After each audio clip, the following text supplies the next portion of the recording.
Hello and welcome to America in Focus, powered by the Center Square. I'm Dan McCaleb, Chief Content Officer at Franklin News Foundation, publisher of the Center Square Newswire service. Amid the conflict between Israel and Iran over Iran's nuclear ambitions, President Donald Trump flew to the Netherlands and Europe early this week for a NATO summit, where he got most European NATO members to increase their defense spending to 5% of GDP. The summit occurred as the Trump administration continues to negotiate trade deals with the European Union and as a self imposed deadline to reach tariff agreements looms in early July. Joining me to discuss this is Brett Rowland, the Center Square's tariff guru.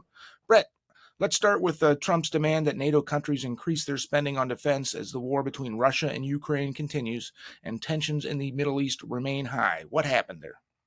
So this is a big deal, and this is something that a lot of people have wanted for many years. So for the goal for GDP is these countries, the 32 NATO nations are expected to spend 2% of GDP on defense. So they have not been doing that. Many of them have never met that 2% target, or not. I shouldn't say many. Some of them have never met that 2% target. But now Trump has bumped it, more than doubled it to 5%. So this is huge. And we've got many of the nations to agree. There's obviously been some pushback, but I think the real challenge will come in actually making sure that these countries that have pledged to hit 5% do hit 5%.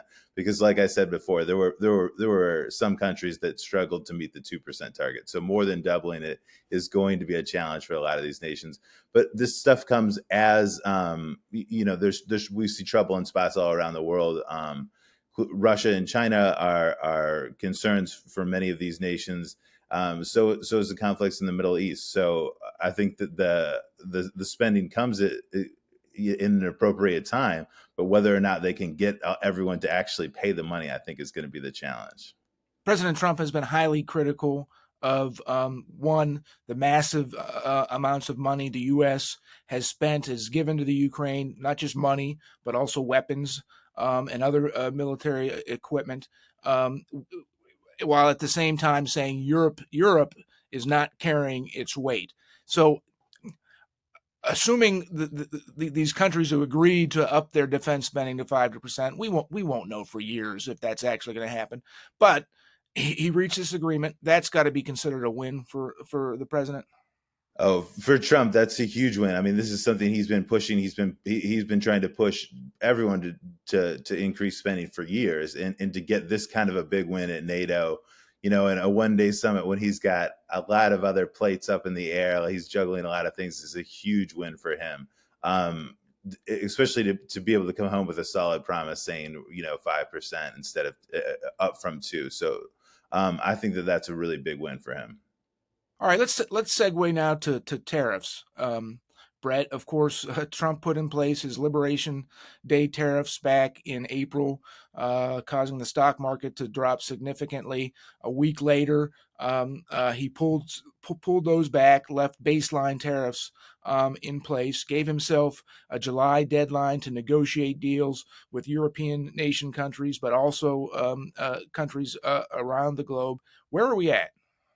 So we've got a lot of work to do. Now, Trump has brought since he announced those reciprocal tariffs. Trump has brought home he's brought home 2 deals: a limited deal with the UK that covers some aspects of both economies, some trade goods, and he's essentially carved out a trade truce with China. So not a true trade deal, but I guess things are better than they were when they started.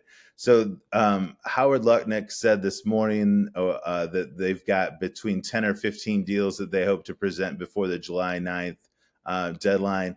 That would represent most of the U.S. key trading partners, but there's probably scores of other nations that may not get the same time to negotiate, may not get to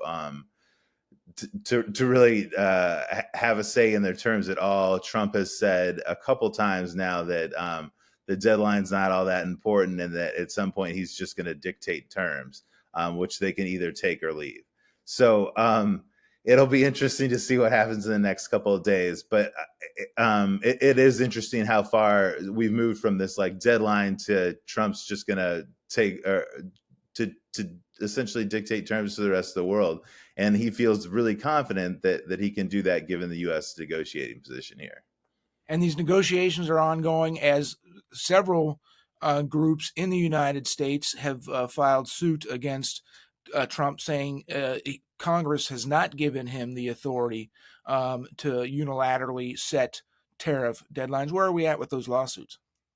So that's a good question. So we've got a hearing coming up July 31st, I believe. So a group of states and a group of small businesses have each filed suit. Those suits have been combined at the appellate level. So we're looking at the federal appeals court now.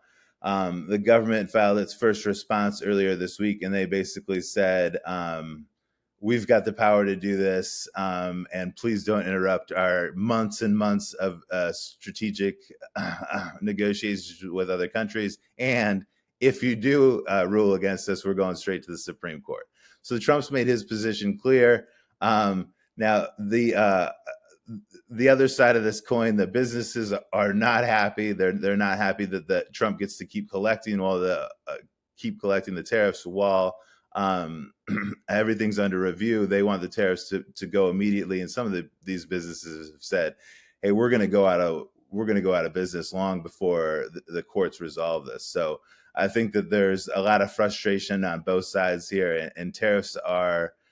While you and I probably haven't seen tariff prices really affect things, I think these small businesses, especially those that are dependent on suppliers from China, like this one company that I was talking to a couple of weeks ago, everything they get comes from China. So, and it's a small business, as it's a mom and pop shop, so they can't find other suppliers. So I think those businesses are struggling while this plays out in the courts. And I don't think that anyone really wanted this to be as part of the U.S. court system, but here we are.